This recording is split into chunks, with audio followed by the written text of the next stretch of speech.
हर सुबह एक अनजाना आदमी आता था, कंधे पर कबाड़ी का बोरा डालकर। कोई उसका नाम नहीं जानता था, न ये कि वो कहां से आता है। लेकिन एक दिन उसी बोरे से निकला कुछ ऐसा जिसने पूरे देश को झकझोर दिया। सुबह की हल्की ठंडी हवा मोहल्ले के सूने रास्तों पर बह रही थी। कहीं से दूर किसी दूध वाले की घंटी सुनाई देती, तो कहीं नल पर कोई औरत पानी भर रही होती। लेकिन इन सब के बीच जो सबसे लगातार सुनाई देता था, वह था एक बोझिल पर डटी हुई आवाज। कबाड़ ले लो, लोहे लक्कड़ दे दो, पुराना सामान निकालो।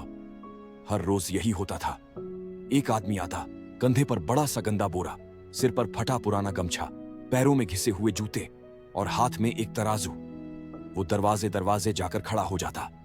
लोग अपने अपने घरों से पुरानी अखबारें, जंग लगे बर्तन, टूटे खिलौने और बेकार सामान बाहर लाकर उसके बोरे में डाल देते। कोई उससे बात नहीं करता था, कोई उसका नाम नहीं जानता था।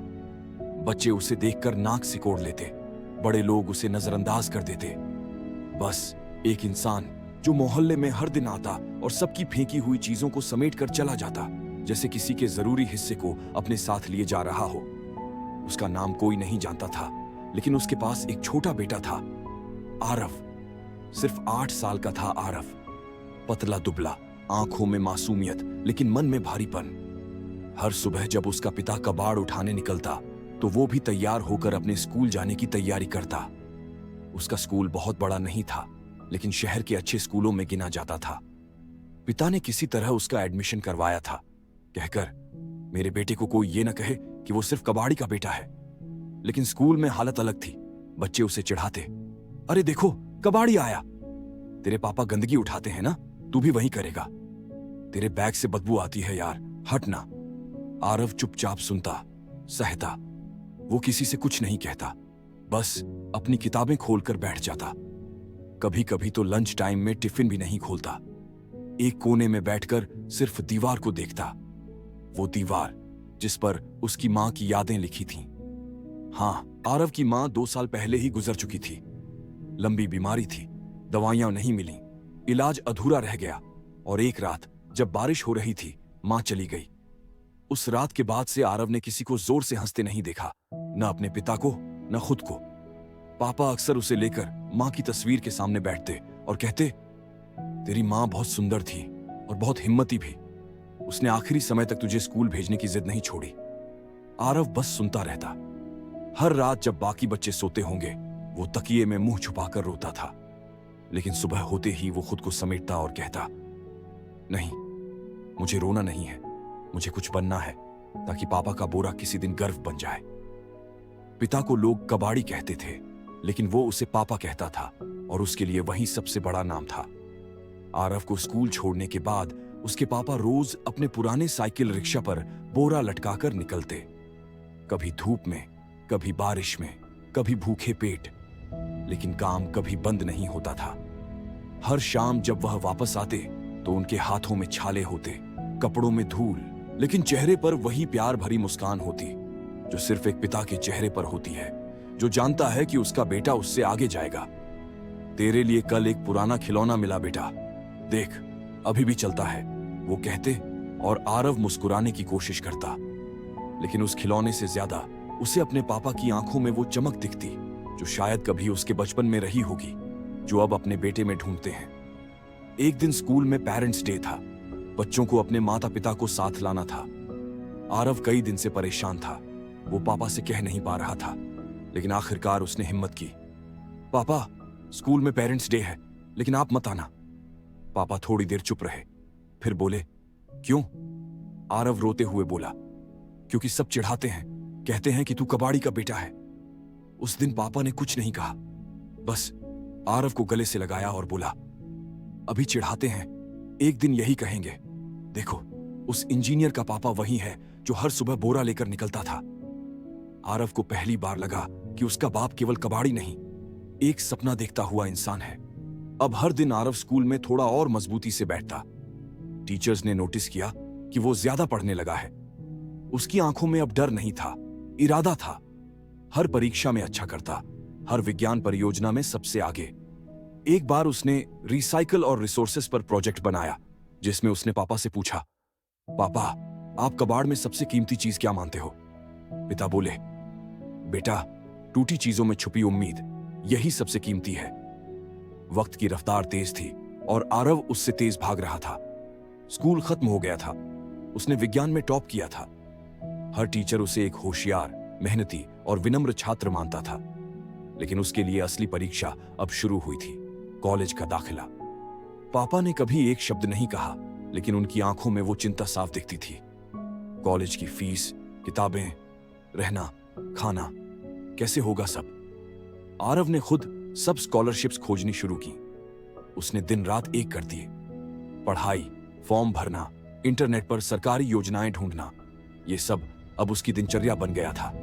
और आखिरकार उसे एक नामी इंजीनियरिंग कॉलेज में फुल स्कॉलरशिप मिल गई, waste management and environmental engineering में। जब एडमिशन लेटर आया, पापा ने चुपचाप वो चिट्ठी पकड़ी, कुछ पल उसे देखा और फिर झुककर उस कागज को माथे से लगाया।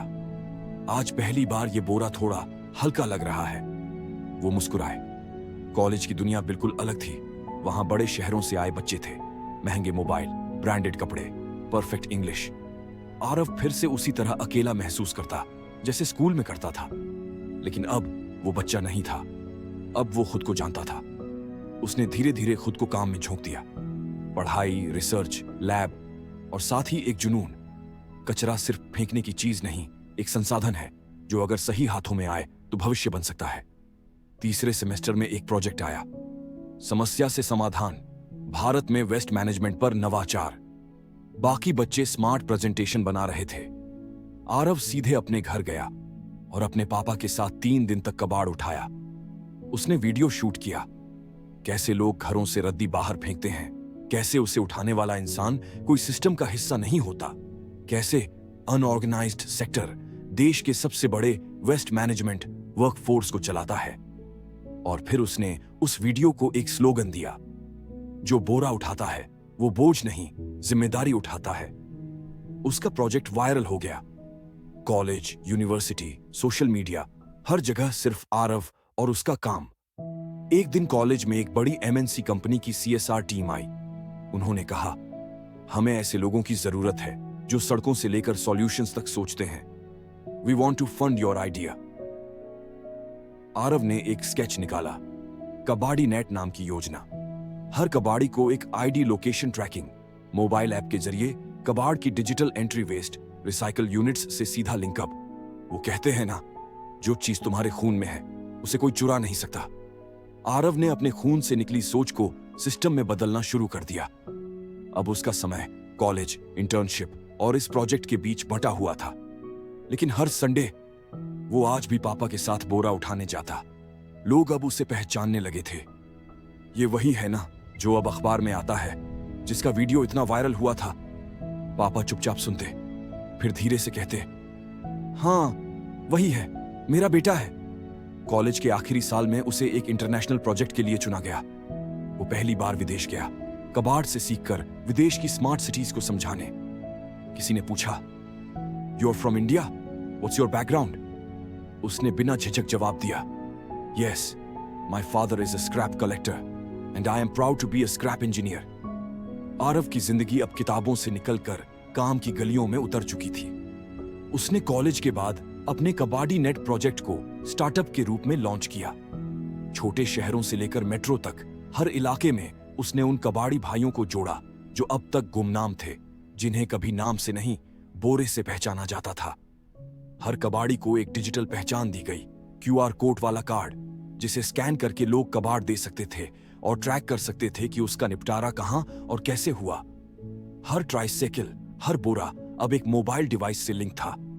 वो सामान जो कभी फेंका हुआ कहलाता था, अब स्मार्ट रिसोर्स बन चुका था।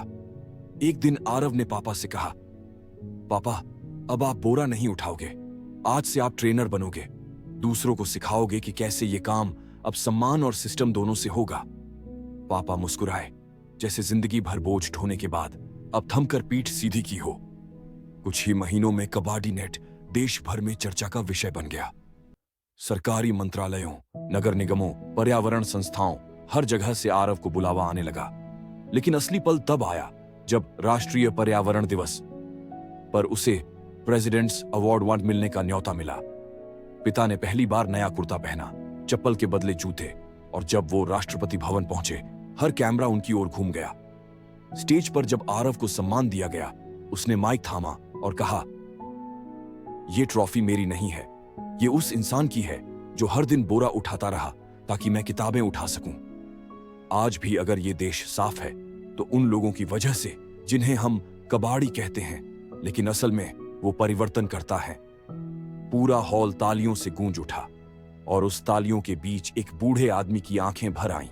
वो आदमी जिसे अब पहली बार दुनिया ने नाम से बुलाया, Shri Ramnarayan Verma, the first waste impact hero.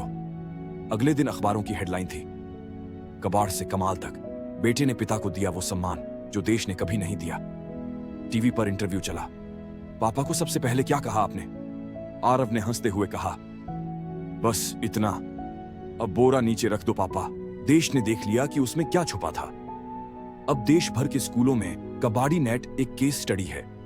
CSR कंपनियां इस मॉडल पर काम कर रही हैं, नगर पालिकाएं इनसे जुड़ रही हैं, और सबसे बढ़कर हजारों कबाड़ी परिवार अब गर्व से कहते हैं, हम वो हैं जिनका बेटा आरव है। और पापा, वो अब बच्चों को सिखाते हैं कि कचरा क्या होता है और जिम्मेदारी कैसे दिखती है। उनका बोरा अब एक स्मृति है, सम्मान की, संघर्ष की और संकल्प की। ये सिर्फ एक कहानी नहीं थी, ये उन लाखों पिता बेटों की आवाज है जो हर रोज दुनिया से लड़कर कुछ साबित करने निकलते हैं। अगर आपको ये कहानी दिल से छू गई हो तो इसे उन सबके साथ शेयर कीजिए जो अभी भी अपने सपनों को बोरे में भरकर ले जा रहे हैं। और ऐसी ही प्रेरणात्मक कहानियों के लिए सब्सक्राइब करें। स्टोरीज जो दिल को भाए।